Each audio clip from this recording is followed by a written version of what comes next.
Аяғында проблемасы бар кісілер, бұл видео сіздерге арналады. Ассалаумағалейкум ағайын. Аяғыңызда проблема болатын болса, аяғыңыз қақсайтын болса, үйейтін болса, тізеңіз ауыратын болса, мынау жылымайтын болса, аяғыңыз өзінен өзі терлей беретін болса, бұл видео сіздерге арналады. Бұл қалай жасалады процедура? Бұл өте оңай. Бар жоғы 1 сағат, 1,5 сағаттың ішінде біз аяққа хижама жасап беретін боламыз сіздерге. Міне. Бірінші аяқты жақсылап тазалап сүртеміз. Балтырлар көп жағдайда мынау намазхандар бар ғой, жаңағында жұмаға баратын жұмабайлар бар, құрбан айт, ораза айтқа баратын айтбайлар бар ғой. Солар бір жерде бір қалыпты отырған кезде мынау балтырлар үйіп қалады ғой. Бұл не үшін? Себебі балтырда қан үйіп қалып жатыр, яғни қан айналымы дұрыс емес. Қан қоюланып кеткен. Және де бұл суыққа да тікелей байланысты болады. Мына табаннан жасаймыз қазір, міне. Табаннан жасаймыз.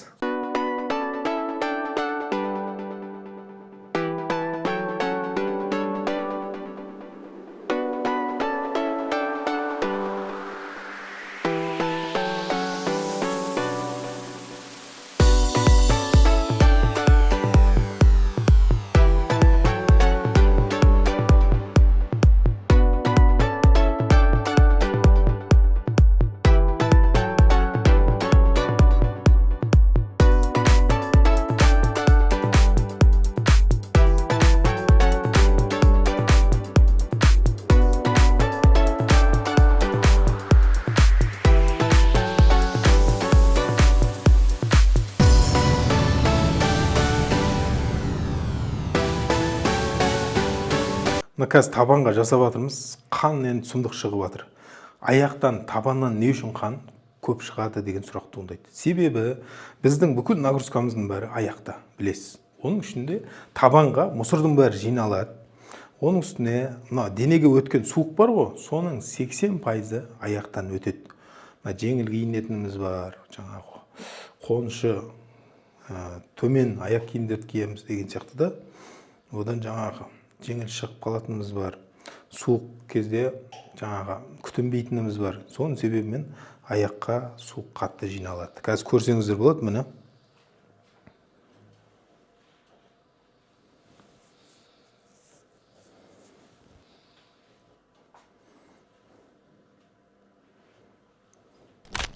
Хижаманың аяққа қандай пайдасы бар деген сұрақ туындайды, ол табиғи.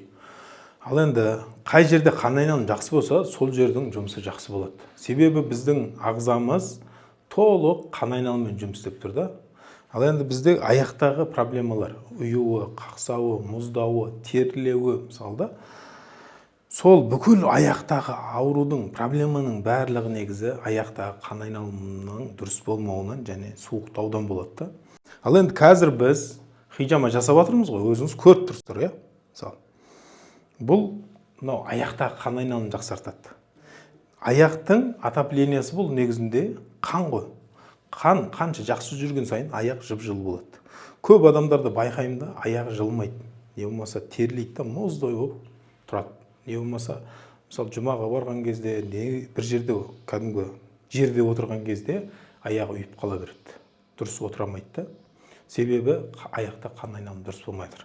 Ал енді хижама бұл сол аяққа қандай проблема байланысты болатын болса, аяқта қандай мәселе болатын болса, ауру болатын болса, соның барлығына бұл ем.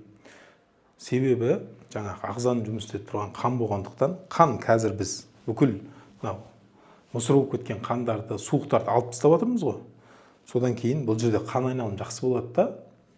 Соның себебімен сіздегі проблема шешіледі, мәселе шешіледі. Аяқ не үшін жылмайды деген сұрақ бар да. Бұл енді өте көп адам қояды маған. Себебі мынау сіздің аяғыңызда қан айналымы дұрыс болмай тұр. Қан үйіп қалған. Соның себебімен циркуляция дұрыс емес та. Сөйтеді да, қан айналымы дұрыс болмағаннан кейін қан дұрыс жүрмейді. Бізді аяғымызды, денемізді жылтып тұрған нәрсе бұл не? Қан. Қан қай жерде дұрыс жүрмейтін болса, проблема сол жерде. Ол сол жер жылымайды, үйіп қала береді деген сияқты проблемалар басталады. Ал енді мына хижама жасаған кезде сол үйіп тұрған қанды, мына өзіңіз көріп тұрсыздар, алып тастаймыз да, соның себебімен бұл жерде қан айналым жақсы болады. Сөйтеді да сіздегі аяғыңызда жылымау деген проблемадан құтылатын боласыз. Қазір біз хижаманың процесін түсіріп жатырмыз. Осыны толық көретін болсаңыздар, мына аяқтағы проблемалар бүгінгі айтатын мәселеміз. Аяқтағы проблемалардың шешімін іздейтін болсаңыздар, біздің YouTube арнамызға кіріңіздер. Ол үшін не істейсіздер? Бірінші YouTubeға кіресіздер, Сабит Хижама деп латын әріппесімен ағылшынша жазасыздар.